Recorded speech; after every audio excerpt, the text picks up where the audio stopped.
Alright, when it comes to your shaft and your piston, make sure you clean them out. This particular car uses some kind of Delrin or polymer type of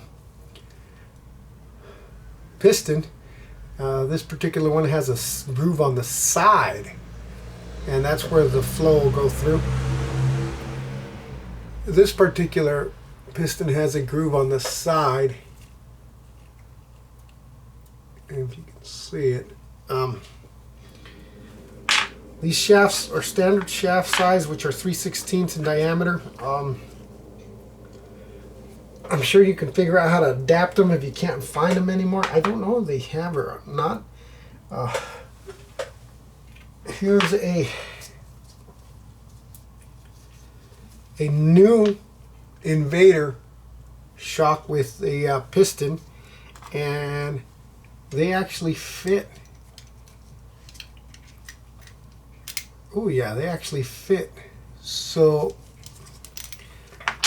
if you got the old Lightning style, the current Invader shocks with pistons actually fit, if that's the route you have to take. But anyways, back to where we're at. Okay, so first thing we're gonna do is we're gonna go ahead and coat these little bad boys here with a little bit of fork oil. These shocks use fork oil. They're a little older.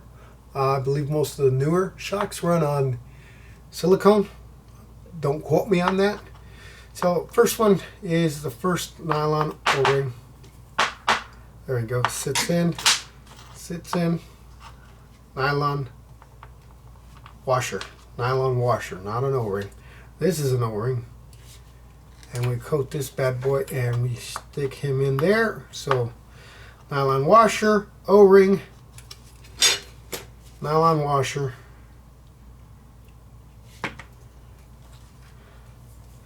another O-ring. Oh yeah. Okay.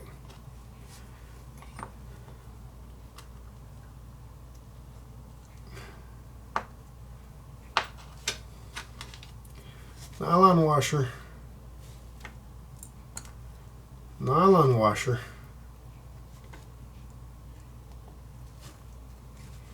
and lastly the brass. Now here's a trick, trying to get this thing to seat in there.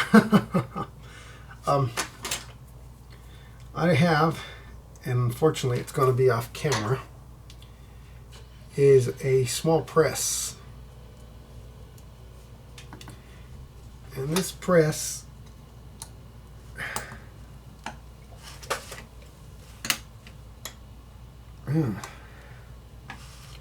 actually, I might have been able to get that to seat already.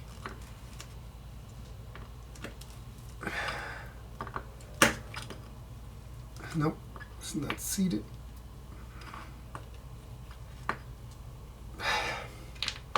So what we're gonna do, we're gonna take this over to the press,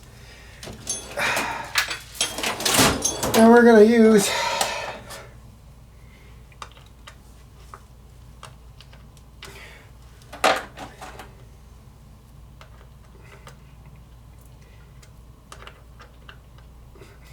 a socket that fits inside of here, and we're gonna press down and get that to be seated. Make sure you use a socket that's just right for the size. You don't want to use a tapered socket. Okay. Now that we got the cartridge back together, let's go ahead put the shock back together.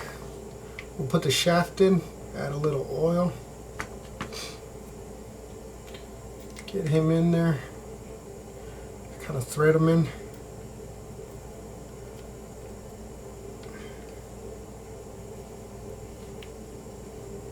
Alright, now that he's all the way through,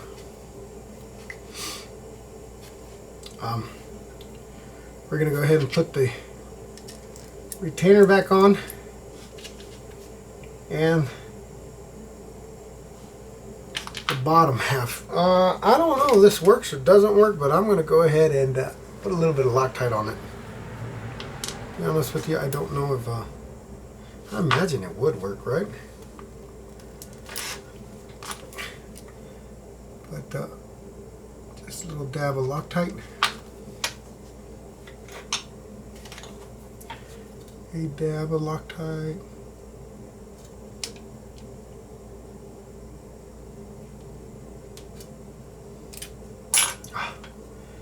Just a dab of Loctite.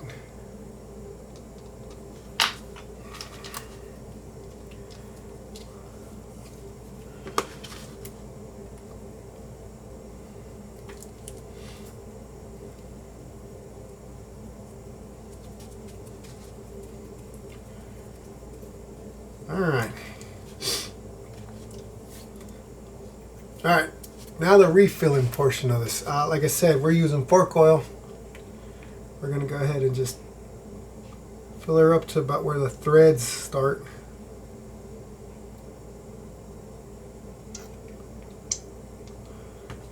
We're going to go ahead and work it up and down.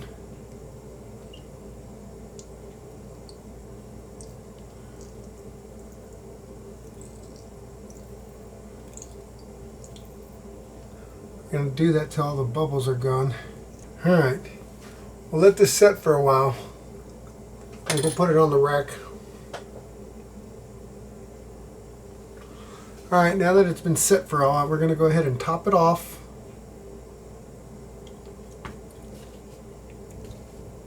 And then we're going to go put the cap on.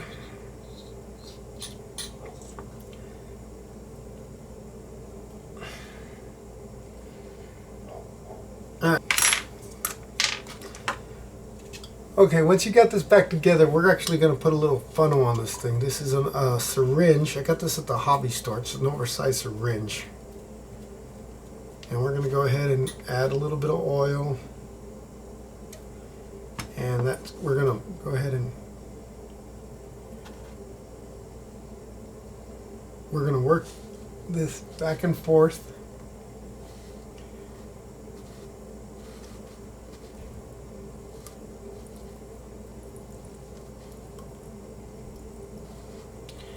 Till all the bubbles come out.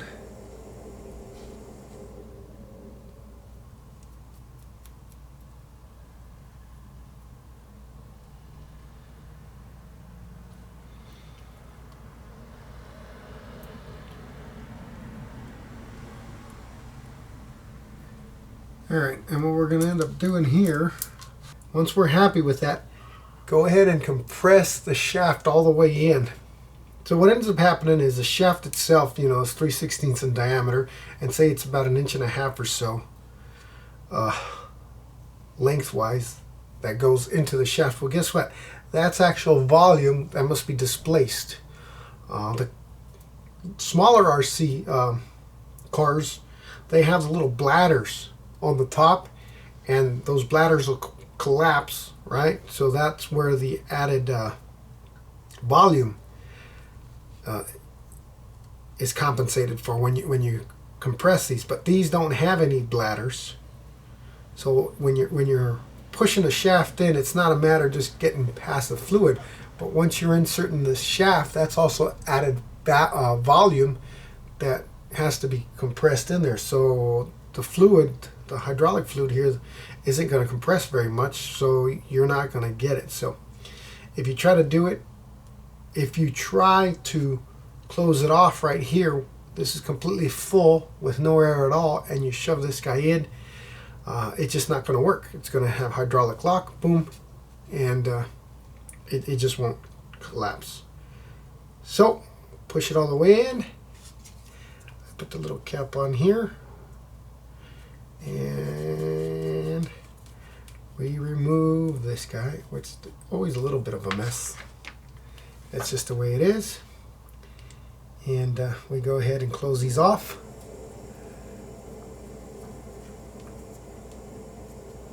And wipe them down.